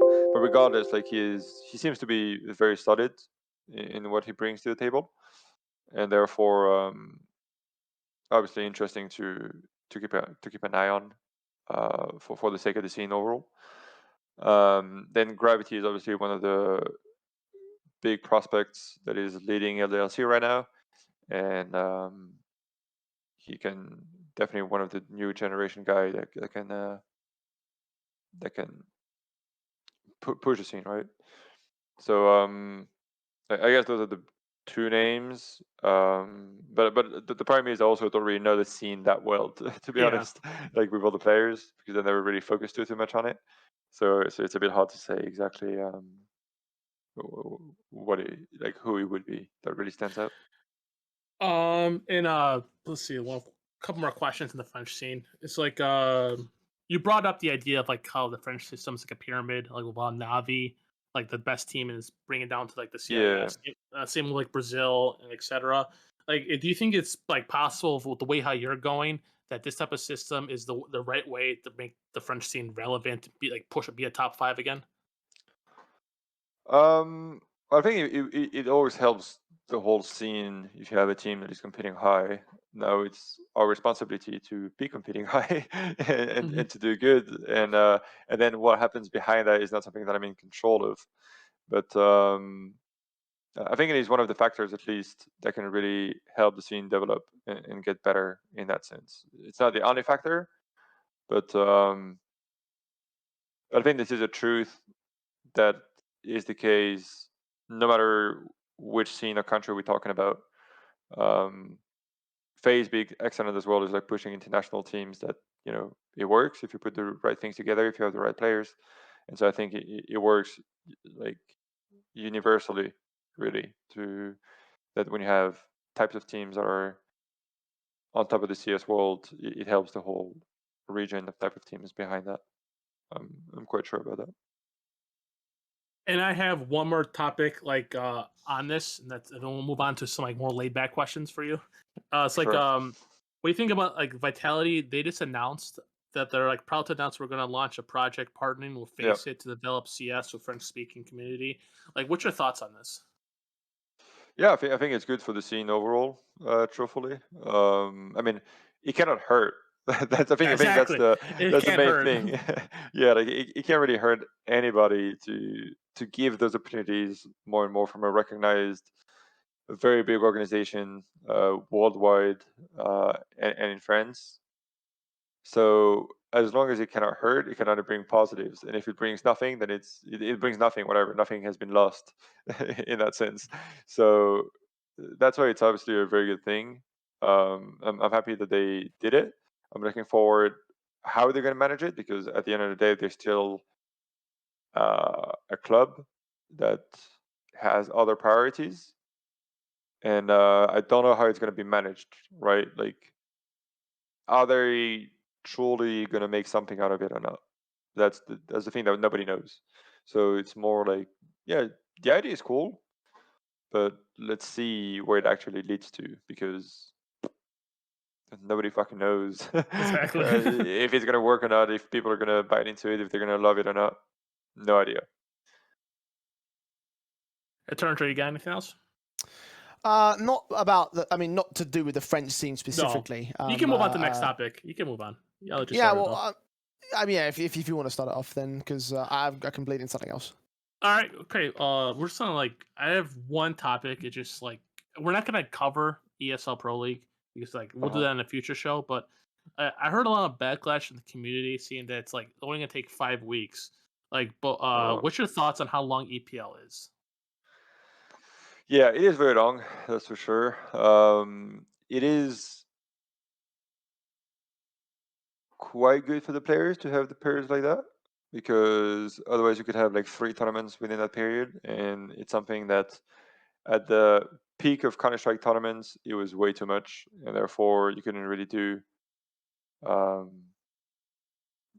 like, for players it was exhausting, like leading to burnouts, health problems, whatever. And so playing a league that is that format helps relieve that pressure a little bit. You still have like all the tier 2, tier 3 tournaments online as well, but it also helps condense that a little bit, and so the circuit is a bit clearer in a way. Now I think it's a lot of preferences. At least like the format maybe could be changed, or like the group stage, how they're functioning, like the round robin type of shit. Maybe it could be changed, maybe not. That's like they need to have view time for every group, and so they want to run best of threes, and a lot of them, and every team playing equally, like equal amount of matches, all that kind of stuff. So I don't know. Everything can be argued. I don't think it's that big of a deal that it's over 5 weeks or not. Alright. As long as it doesn't take half of the calendar or anything like that. Yeah. Yeah, I'm kind of in agreement on that sense, because like to me it feels like Pro League has its own sort of like format, and it works with its own style of how it affects things. And I think that for the players, obviously having a lighter schedule by comparison, just to play for only 1 week, like it definitely aids them in that sort of sense. So I think changing it could bring about potentially some negatives to the way that Pro League runs with the calendar, because then basically you take all those 5 weeks and try and compress them almost. So like there's a level of concern to messing with what's already structured, because when they had the format changes from like the big round robins for 2 different regions into what we have with the group stages, like that was specifically to address a concern, whereas now I just feel like you're making change for the sake of making change. Like Pro League's always been like 5 weeks long or 6 weeks long, within that sort of like general time frame. So I think there's a potential you might do more harm than good, honestly. Yep, that's fair. I agree. All right, Awesome. now we're just gonna hit on some of these laid back topics. Sure, I'm already in position. You're already in position. I'm fine. You're already lounging. That's perfect. Yep. All right, my first one is because it's gonna be a little joke. Like, you know, I see you have a massive sleeve of tattoos right there. Yep. Would you ever finish the other arm? Yeah, and like I'm stuck with it. I can't see, but like I'm stuck in that area. Like, I've done the outside. I started the inside, but it was way too painful, so I had to stop. So yeah, fucking hell. I really want to, but I need to find the time. It wasn't necessarily easy because tattoo artist is quite booked, so it's not easy to find the time. And yeah, like booking several hours session plus the pain that comes with it. It has to be like not during official games, like before and all that. So it's a fucking nightmare. But yeah, it's coming for sure. Like I'm gonna finish the arm for sure. Any advice for someone looking at their first tattoo? At the end of the day, it doesn't matter. So get what you want. Start with areas that are the common ones probably. If you want to try just how it goes, like I went with my very first one, I went like here. That was like just a fairly small one. I was like, you know what, I'm gonna survive it no matter what, and then I can judge whether I go bigger or not. But at the end of the day, it has to like tattoo for you, and it's gonna be painful. But you're not gonna put a baguette right there, right? You're not gonna do that. Oh yeah, I mean, that would be traumatizing probably, but no, yeah, I'd say like it's gonna be a bit painful, but that's a part of it. Don't get a full body tattoo if you don't like pain. That's obviously not something that you should do. Like, don't start like that. I mean, some people did, but like it's very rare that they do. But yeah. That would be my advice, but everybody does whatever the fuck they want. Eternal J, you're asking because you're gonna get one, right?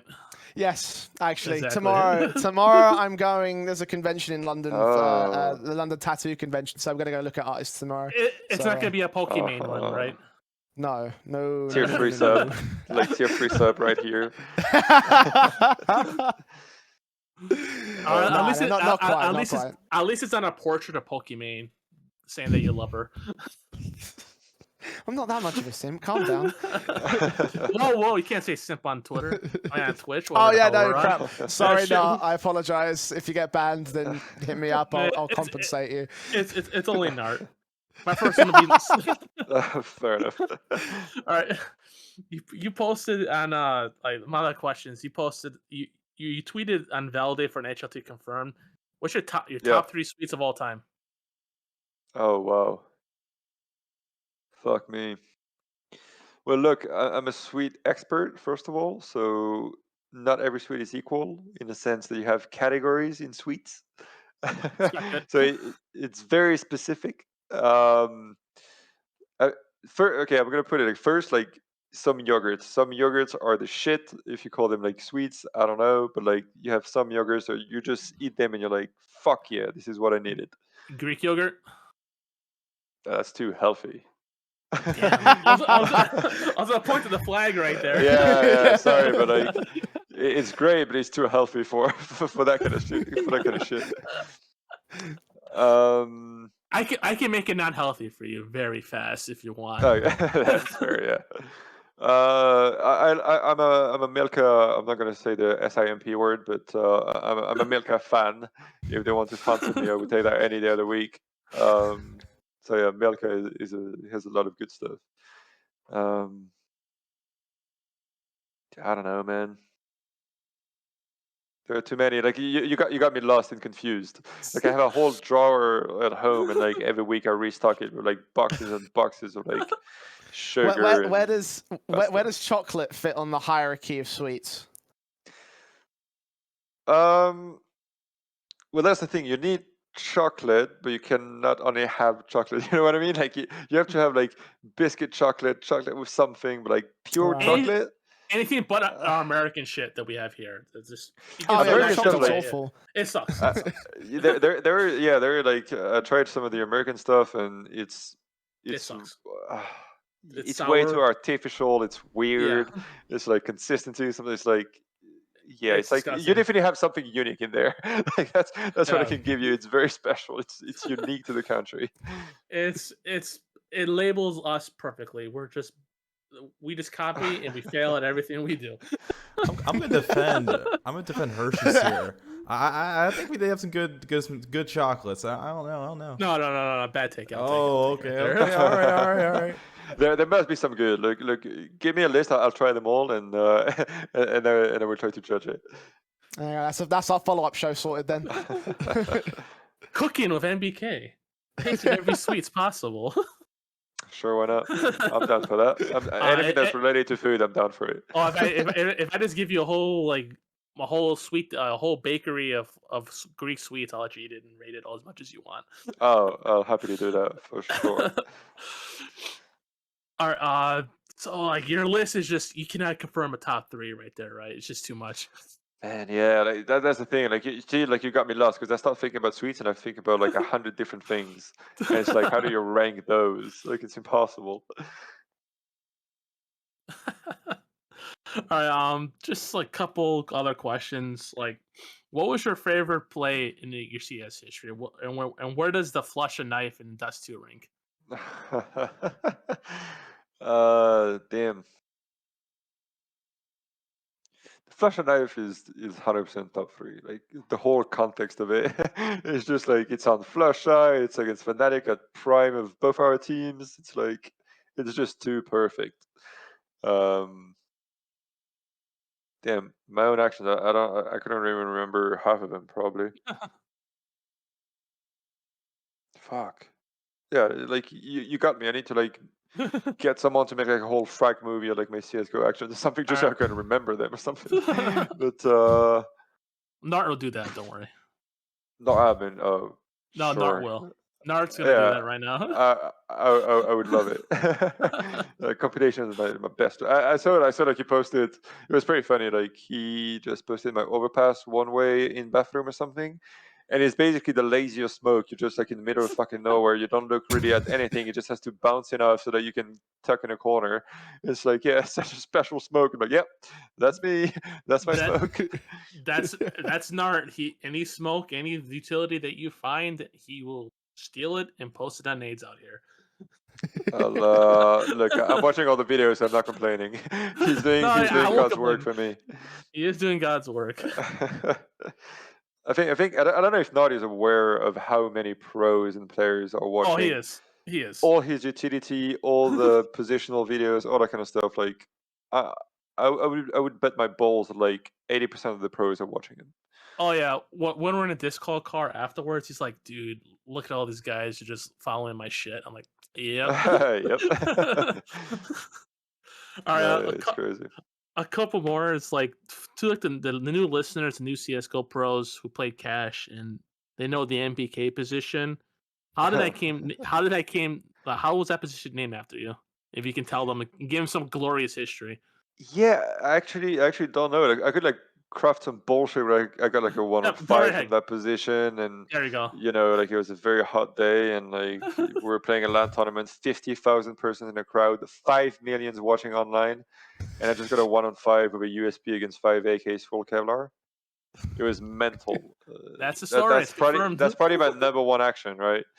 Yeah, I actually don't know. I mean, I played there a lot, and then there's even some debate on whether it is in the corner or it's like behind the boxes.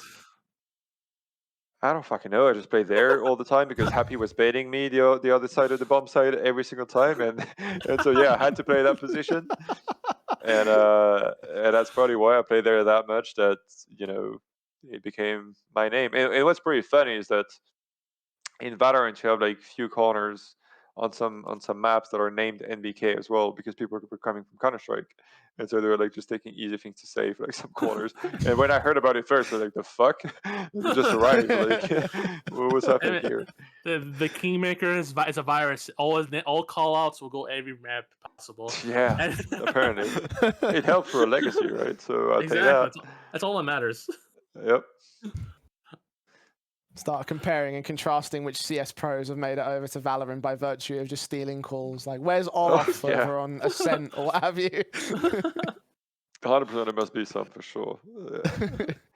Like I'm not gonna hit on like some of your former players because you played with so many. You played with Kenny, Shocks, and stuff. But Yeah. like, do you still talk with them? Anything like that?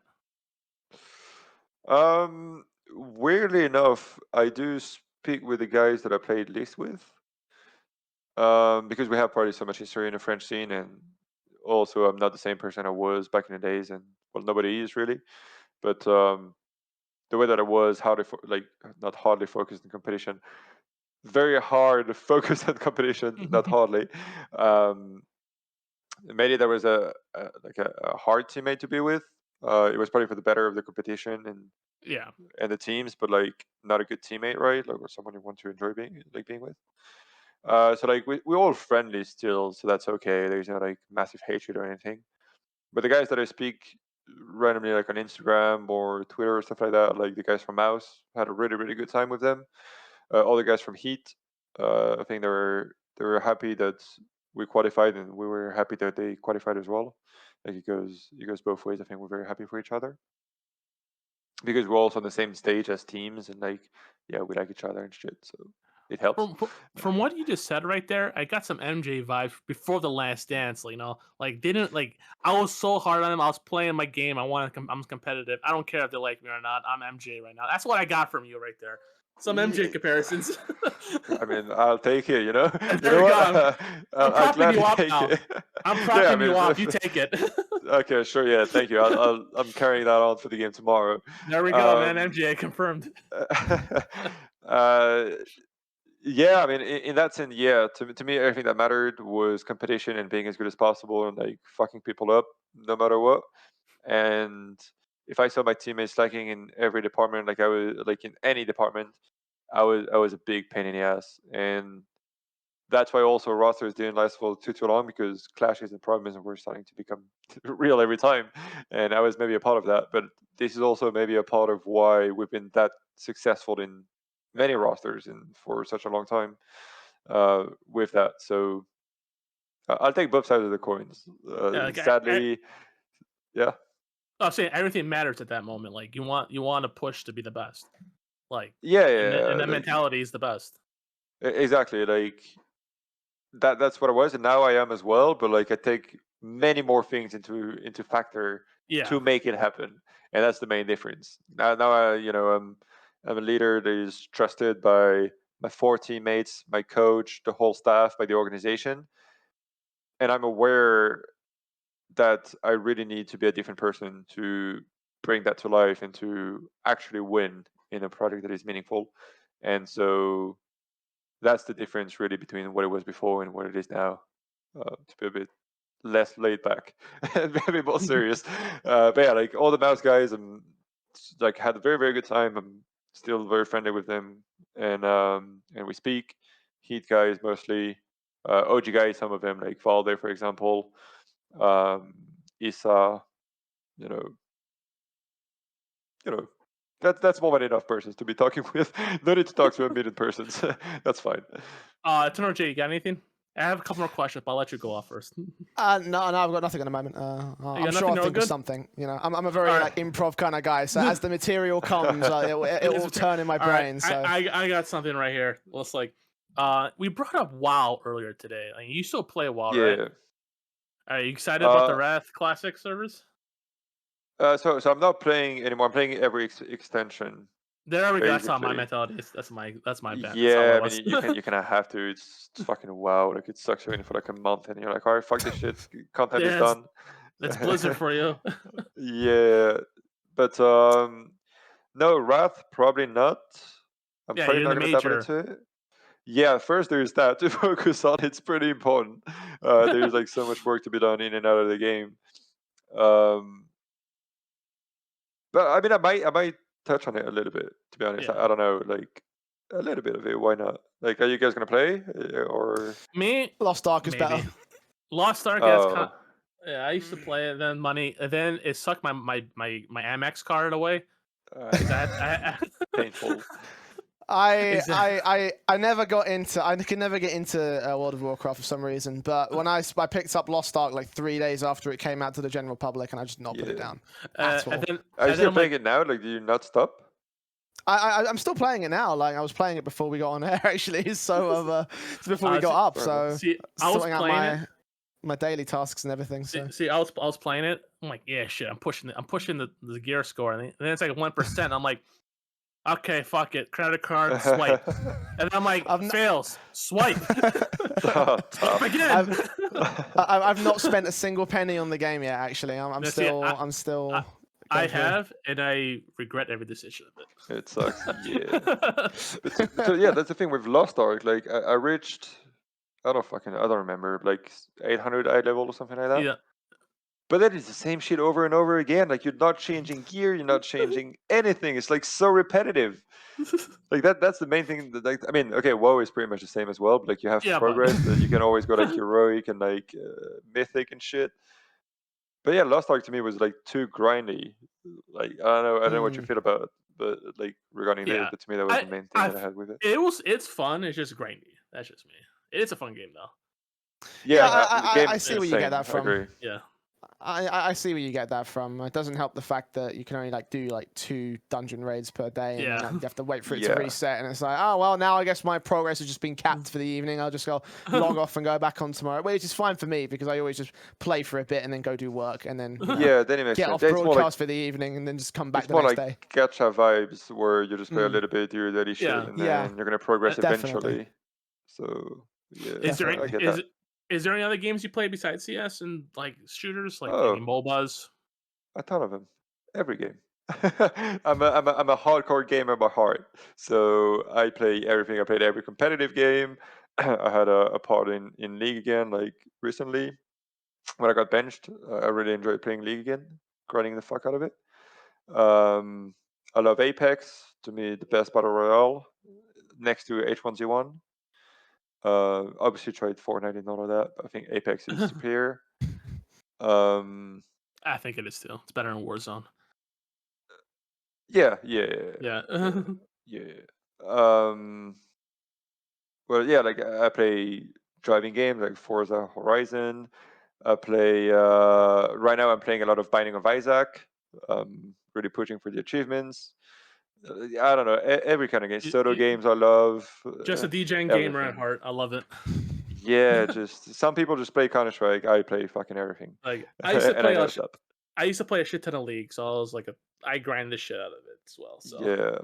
League, the only problem in League is a black hole. Like it is a black hole. you get Yeah, sucked in, yeah. you become a worse version of yourself, and like it's like once you're out of it, you're like, oh yeah, that was shit.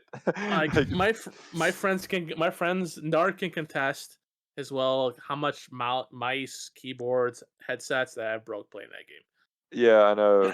League is something different, man. I don't know what they put in that game, but League is fucking different. Crack It is cocaine, bad. baby. Yeah, exactly. No, I mean that's exactly it. Oh, and also an underrated genre, I think, like that is very underrated, but like fighting games. Oh I yeah, think that's fighting games are incredible. They're probably next to FPSs. They're to me the second best genre of game to watch and to experience. I think fighting games are fucking excellent. I And love that Tekken clip. is at the top. Tekken is at the top of the list, and fuck every other game. That's what I'm gonna say. I love that Street Fighter clip, just old school Evo freaking The Diego versus Daigo Justin. versus Jay Yes, Wong. everyone, I Yeah, love that clip. And my friend's like, incredible. I can't get into fighting games. I like that clip. Oh fuck. Yeah, I'm like, yeah, that's the Yeah. clip. You have so many games, so many moments, so many comebacks. Like the history. Like I don't know if you saw it, but like there is a guy, I don't remember who it was, but like he made very extensive videos on the five gods of melee and the relationship they have together. Yeah, I saw And that. I haven't the seen that, quality I'm is afraid. insane, and it's so good. Like the storytelling and everything, like the personalities that shine out of it. Fighting games has so much They're- potential, like oh so yeah. much potential, And and it's the I one v wish it one gets aspect. better. And it's the one v Yeah, one aspect. grudge matches, money matches, tournaments. Like there is so much. Ah, fighting games is fucking life. Like it's so Yeah. good. It's excellent, and I wish it would be more popular, but maybe one day, hopefully. Do you reckon that if someone tried to put together like a UFC style fight card with like a bunch of like fighting game players and stuff, do you think that and like do all the content and stuff surrounding it, like what UFC do to promote their events? Do you think that could possibly work for like a fighting game esport? Have like an intro music and stuff, and like title belts and stuff. Yeah, and walk. the whole give it the full beans and all. Yeah, You need Joe Rogan as well. You need Joe Rogan with his weird. Maybe, yeah. Maybe there's Replay that did something like that. They did a very, very good tournament for fighting games, and I think they did it on several games. There was Tekken for sure, like Tekken 7. I think there was Street Fighter, and there was one more. And so they did it in a way like with a cage arena. I don't know if that's the approach that should be taken. I think it's first of all the approach to make it more popular is probably more into the Formula One Drive to Survive type of shit that they were doing. So like, it's a world that it's hard to like get in if you don't really know much. Like you don't know the personalities of the players. But if you have real documentaries that show you, oh look, those players have that personality, that's how they are, then you would bring a lot of interest into all of the individuals and therefore to the competition. I That like would like probably be my approach. on the top of that off, bring like the 1v1. Like this is like this guy is like the freaking Yeah. best, and then like this guy is the fucking challenger, and if he fucking upsets him, bam, like that's a story. Then you can repeat it down the line again. And you have like some bullshit things like when at E League there was a one-on-one between, I don't remember who it was. I think it was Jay Wong and Astralis someone VP? else. No, it wasn't. The fighting It version. was game. on. Oh right, Yeah, it was okay, a fighting sorry. game. And because it was a grudge match, they had like a security guard come on the stage. So like, if anything happened, like just a pure like show type of shit. That's and what you was, need. like, it's hilarious to watch, and like you have so many characters because you have guys like what's his Punk. name? Punk is one. I know that. Yeah, Punk the guy like is bringing a lot of things. But Sonic Fox. Yeah, He's Sonic also Fox, like a very big outgoing personalities and like you have so many of them that are like just no fucks given type of guys, and you can make so many things around it. Like there is so much potential. Like it's mental what you can do with it. It's amazing. I would love to see that just kind of go into like CS a little, just get some old grudge matches. But I Yeah. get it, people want to be a little more respectful and like kind of like be professional, so they can spell it, and instead of being just a grudge matches the whole day. I think the main thing, and why, for example, like I would love to talk shit to anybody. Like I don't care. I have the legitimacy to do it and the balls to back it up. But the problem is it's not a one-on-one. If you Exactly. talk shit a team, it's like your whole team is brought into it with you, and therefore it's like you don't necessarily want to put down other players, right? So, Exactly. unless it's like very obvious that the whole team hates the team or whatever. But aside from that, it's just pretty tough. So, What pro sport would you want pro in if like CS wasn't around? do you mean sport Like or like esport, or esport, game? sorry. Oh, Game, esport. Okay. esport, yeah. Um. Well, I thought like in when CSGO came out, 2012. Yeah.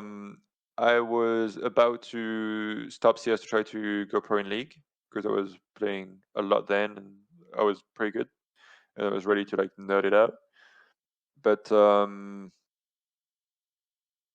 at the end of the day, yeah, very glad I stayed in Counterstrike. Obviously, Yeah, there we go. things turned out for the best. Oh yeah. But yeah, I would love, if anything, I would love a fighting game. I think the community Oh, is insane. I think you have the best personality to freaking do it as well. Yeah. Maybe. No, Hopefully it's interesting. no, you do. I'm confirming you Okay. do. You're confident? Okay, good. I'm But yeah, confirming it would probably be that, like something maybe more like individual. Fuck, my Yeah, cat the just game. almost fell from Ah. the table. This dumbass.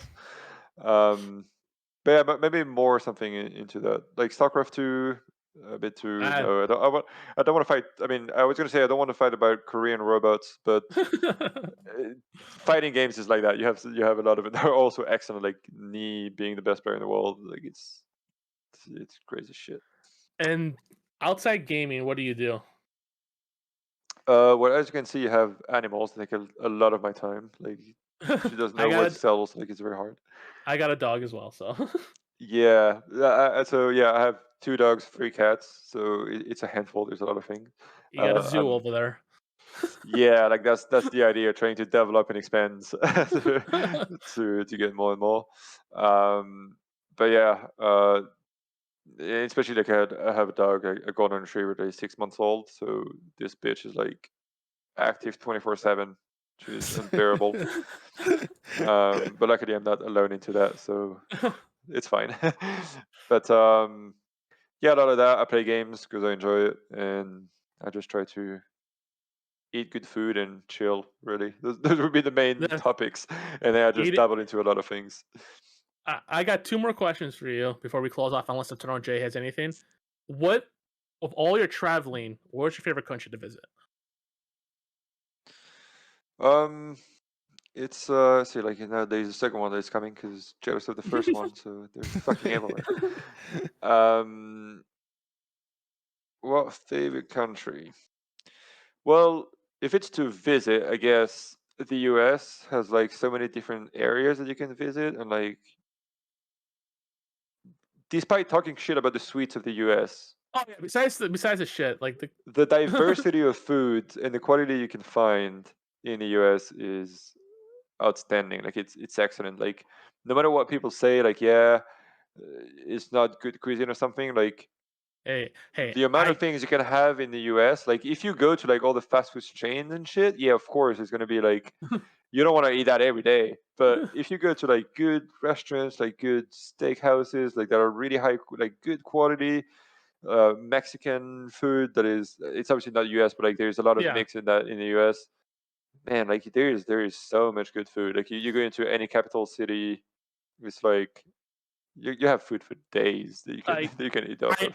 I can't think of another country or city where I can order Chinese food and it'll be delivered to me at 11 p.m. and it'll be so freaking good. I can't think of another country like that. I know. Oh mate, you Yeah. should, mate. City centre in the UK, and you can get one delivered at 4 a.m. Like, don't worry, you ain't seen nothing yet. Like, trust me. My days as a student were fucking lit. Like, you have no idea. No matter what time it's a party, let's go. And then my last question, it's a Nart question here. What else do you want him to see to do? Like, what else do you want to see Nart do? This is a personal question to him. Like any other more more work? Yeah, I mean, I think I'm actually quite sure a lot of pros would be willing to like do some stuff with Nart. So because of the stuff he's bringing. So like it can be like talking about positions, reviewing games together, reviewing old demos where like why'd you do this, why'd you do that.